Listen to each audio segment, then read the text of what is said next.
ಎಲ್ಲ ರೈತ ಬಾಂಧವರಿಗೆ ದನಕರುಗಳಲ್ಲಿ ಗಾಯಗಳಾಗೋದು ಸಾಮಾನ್ಯ. ಆದರೆ ಅವುಗಳಿಗೆ ಸರಿಯಾದ ಟೈಮಲ್ಲಿ ನಾವು ಹೇಗೆ ಚಿಕಿತ್ಸೆ ಮಾಡ್ತೀರಿ ಅನ್ನೋದು ಬಹಳ ಮುಖ್ಯವಾಗುತ್ತೆ.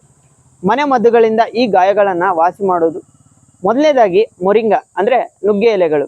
500 ಗ್ರಾಂ ನುಗ್ಗೆ ಎಲೆಗಳನ್ನು ಪೇಸ್ಟ್ ಮಾಡಿ ನೀವು ಗಾಯ ಮೇಲೆ ಹಚ್ಚೋದ್ರಿಂದ ಗಾಯಗಳು ಕಡಿಮೆ ಆಗುತ್ತೆ. ಅದೇ ರೀತಿ ಹತ್ತಿಯನ್ನು ನೀವು ಸುಟ್ಟು ಅದರಿಂದ ಬರುವ ಬೂದಿಯನ್ನು ನೀವು ಗಾಯದ ಮೇಲೆ ಹಚ್ಚಬೇಕು. ನಂತರ ಬೇವು, ತುಳಸಿ ಎಲೆಗಳು 2ರಿಂದ 3 ಇಡೀ ತುಳಸಿ ತಗೊಂಡು ಅದರ ಜೊತೆ ಬೇವಿನ ಎಲೆಗಳನ್ನು ಚೆನ್ನಾಗಿ ಜಜ್ಜಿ ಪೇಸ್ಟ್ ಮಾಡಿ 3ರಿಂದ 4 ದಿನ ಗಾಯದ ಮೇಲೆ ನೀವು ಹಚ್ಬೋದು.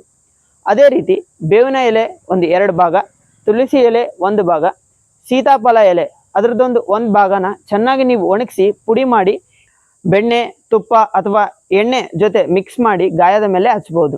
ಅದೇ ರೀತಿ ನೀವೇನ ಅಲೋವೆರಾ ಬೆಳೆದಿದೆ ಆದಲ್ಲಿ ಅದನ್ನು ನೀವು ಡೈರೆಕ್ಟಾಗಿ ಹಚ್ಬೋದು. ಹಾಗೂ ಅರಶಿನ ಪುಡಿಯನ್ನು ಕೂಡ ಈ ಗಾಯಗಳ ಮೇಲೆ ಹಚ್ಚೋದ್ರಿಂದ ಈ ಗಾಯಗಳು ಬೇಗ ವಾಸಿಯಾಗುತ್ತೆ. ಹಾಗೂ ಯಾವುದೇ ಖರ್ಚಿಲ್ಲದೆ ನೀವು ಗಾಯಗಳನ್ನು ನೀವು ಮನೆಮದ್ದಾಗಿ ಮಾಡಿ ವಾಸಿ ಮಾಡ್ಕೊಬೋದು. ಇದೇ ರೀತಿ ಹೆಚ್ಚಿನ ಮಾಹಿತಿಗಾಗಿ ನಮ್ಮ ಅನ್ನದಾತ ಡಿಜಿಟಲ್ ಪ್ಲಾಟ್ಫಾರ್ಮ್ನ ನೋಡ್ತಾ ಇರಿ, ಫಾಲೋ ಮಾಡ್ತಾ ಇರಿ. ಧನ್ಯವಾದ.